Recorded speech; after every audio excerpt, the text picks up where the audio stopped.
gini loh ya, Nawa itu yang paling utamanya apa? Pak Kaba, ini tahu betul Pak Susno, yang dia tunjuk sebagai tim susnya aja itu singa-singa semua yang nggak bisa dikendalikan oleh seorang Sambo. Kalau dia mau main, disitulah dia main. Dia tidak lakukan itu. Bang Terry, kemudian sudah bekerja 3 dia hari libatkan Kompolnas. Kompolnas yang sudah terbukti Pak Mahfud tidak bisa dia kendalikan. Ketiga, dia pakai Komnas HAM yang kilometer 50 opininya berbeda dengan keinginan polisi. Nah dari situ saja kita lihat Pak Kapolri sudah bisa memperlihatkan nawa itunya untuk bertindak transparan, akuntabel dan profesional. Ya, oke. Bang Kamarudin sudah cukup puas dengan kinerja DPR atau mungkin masih ada pertanyaan hingga saat ini? Belum puas, sampai hari ini tidak puas karena banyak persoalan negara ini yang nilainya sampai terkait ratusan kasus ini triliun. maksudnya Bang, boleh fokus kita? Termasuk kasus ini tidak dikerjakan. Mengenai kasus ini ada namanya etika kerja dan SOP. Di mana ada terjadi pembunuhan secara terencana, dari awal saya katakan terencana, di rumah pejabat utama Polri. Lalu pejabat utama membuat laporan hoax atau palsu kepada Kapolres. Sehingga semua jajaran Kapolres dan bawahannya semua melakukan obstruction of justice.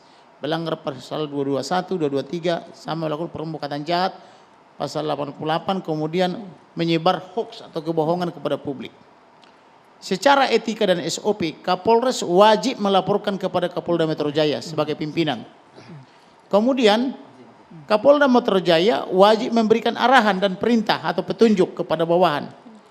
Kemudian karena ini terjadi di rumah pejabat utama Polri, maka Kapolda pun wajib menyampaikan laporan kepada pimpinan juga. DPR sudah kerja, sudah panggil LPSK, Kompolnas dan juga Komnas HAM.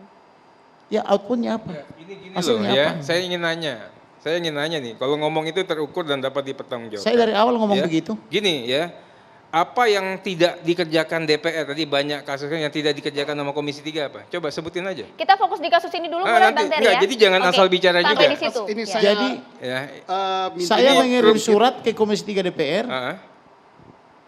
Sampai sekarang belum dijawab. Iya, sampai sekarang belum dijawab bukan berarti kami tidak bekerja, Pak. Oke. Terlalu banyak juga ya. Tentu selaku pemohon saya perlu jawaban. Ya pasti, nanti akan kita tindak lanjuti. Bapak tahu berapa banyak masukan ke Komisi 3? Nanti akan ditanggapi oleh Komisi 3, Pak Susno Duaji. Saya mumpung Komisi 3 ada, beliau ini bawahi Polri, Komisi Besok Hukum, mau bertemu Kapolri. dia wakil kita, kemudian segala sesuatu di Republik ini, rakyat mau membentuk polisinya kayak apapun juga, tanpa melalui jalur politik, tanpa disalurkan ke beliau itu mustahil.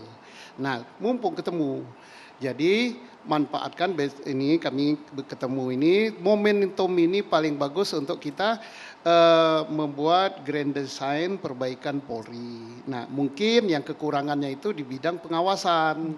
Bayangkan, yang harus ngawasi itu kan Propam. Ternyata bosnya Propam kok yang malah begitu. Nah, mungkin perlu dipikirkan oleh DPR apakah perlu nantinya dibentuk pengawasan seperti model apa dulu Pak Atriani yang bikin zamannya Dewas KPK, tapi itu harus merubah undang-undang kan.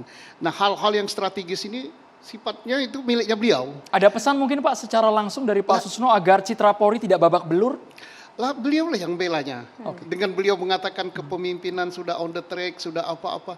Karena apa? Komisi 3 ini mau tak mau nih beliau yang paling bertanggung jawab. Ada sangkut pautnya di situ. Tidak masuk di bawah Komisi 7, Komisi berapa? Komisi 3 yang tiap hari termasuk anggarannya, kinerjanya, kemudian penilaian secara politis. Besok akan bertemu Kapolri, catatan pentingnya apa? Catatan pentingnya ya saya sampaikan kepada beliau untuk ke depan momentum ini adalah untuk perbaikan Polri. Nah, perbaikan itu tentunya toto-toto di dalam kata orang Jawa, kemudian siapa yang harus mengisi posisi ini supaya grand strategi Kapolri, visi dan misinya yang dituangkan dari dalam persisi itu bisa berjalan. Beliau harus dibantu oleh pembantu-pembantu terdekat yang satu persepsi. Nah, beliau lah yang bisa dorong. Kita tunggu besok Komisi 3 RDP dengan Jenderal Listio Sigit Prabowo, Pak Susno. Sesaat lagi Catatan Demokrasi akan segera kembali pemirsa. Tetaplah bersama kami.